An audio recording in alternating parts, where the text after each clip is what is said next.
প্রথমে আমি 2 পিস ভেটকি মাছের ফিলে নিয়েছি। মাছগুলোকে আমি সুন্দর করে কাঁটাগুলো বার করে নিয়ে পরিষ্কার করে ধুয়ে নিয়েছি।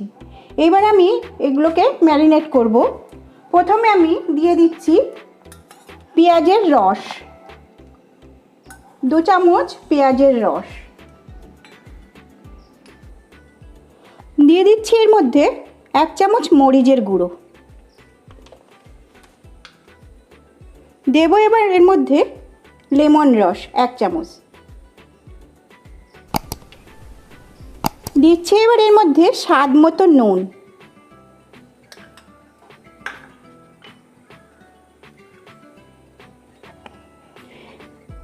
এবার এর মধ্যে সামান্য একটু আদা পেস্ট দিলাম,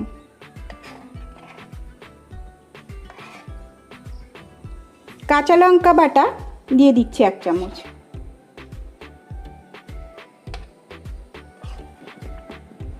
দিচ্ছি এবার এর মধ্যে 1 চামচ পেঁয়াজি পেস্ট আর দেব রসুন পেস্ট 1 চামচ। এবার আমি এর মধ্যে দিয়ে দেব অল্প একটু ধনের গুঁড়ো। এটা অপশনাল, আপনারা এটা দিতেও পারেন নাও দিতে পারেন। আমি এখানে 2 পিস মাছ করছি, সেই জন্য আমি এইটুকু পরিমাণ নিয়েছি। আপনারা আপনাদের পরিমাণটা মাছ অনুযায়ী ঠিক করে নেবেন। এবার আমি এগুলোকে সুন্দরভাবে মাছের ভেতরে যাতে মশলাগুলো ভালোভাবে যায় সেই জন্য ভালো করে মাছের গায়ে মাখিয়ে দিচ্ছি।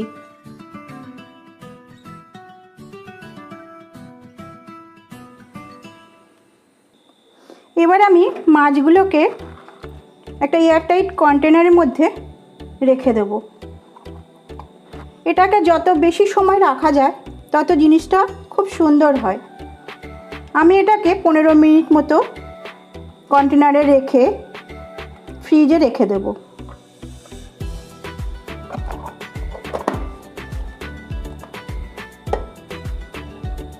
এবার আমি একটা ব্যাটার তৈরি করব।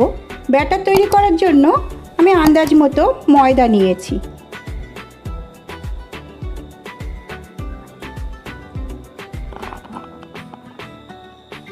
এবার এর মধ্যে দিচ্ছি 1 চামচ বেকিং পাউডার, দিচ্ছি এবার এর মধ্যে আন্দাজ মতো কর্নফ্লাওয়ার, দিয়ে দেব স্বাদ মতো নুন,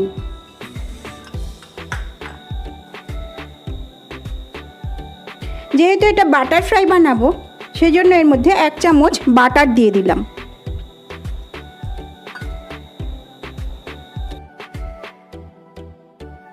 এবার এর মধ্যে দেব সামান্য একটু বেকিং সোডা। সোডাটা বুঝে দিতে হবে, বেশি হলে বাজে হয়ে যাবে। আর এর মধ্যে দেব একটা ডিম।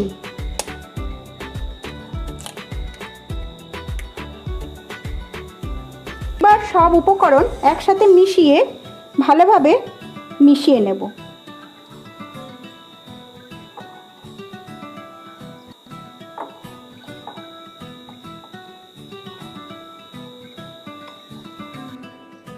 দিয়ে দিচ্ছি এর মধ্যে ছোট চামচের 1 চামচ গোলমরিচের গুঁড়ো আর সামান্য একটু ঠান্ডা জল ব্যাটারের মধ্যে দেব। দেখতে হবে ব্যাটারটা যেন বেশি পাতলা না হয়। সব উপকরণ দিয়ে এবার আমি ব্যাটারটাকে ভালোভাবে মিশিয়ে নেব। ব্যাটারটা একটু ঘন হবে, তাহলে মাছের পিসগুলো ভালোভাবে গায়ে লাগবে।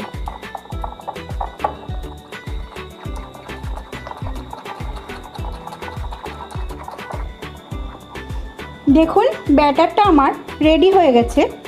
ব্যাটারটা খুব সুন্দর হয়েছে। এইবার আমি মাছগুলোকে বের করে ব্যাটারে চুবিয়ে একটা একটা করে ভেজে নেব।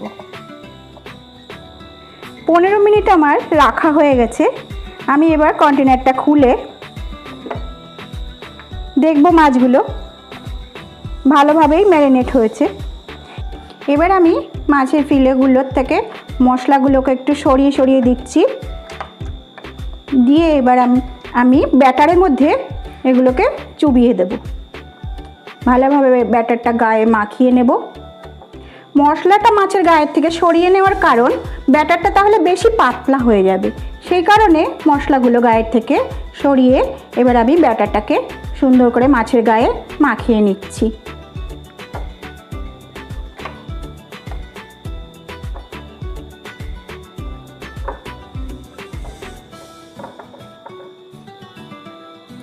এবার আমি এগুলোকে ফ্রাই করে নেব। তেল আমার গরম হয়ে গেছে, আমি ওর মধ্যে এক এক করে ছেড়ে দিচ্ছি।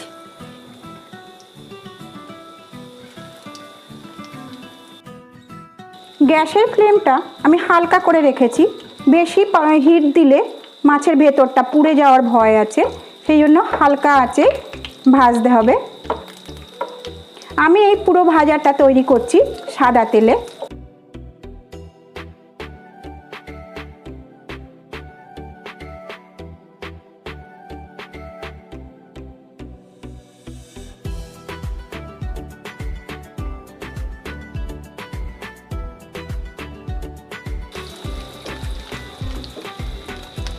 দেখুন একটা ব্রাউন কালার এসে গেছে,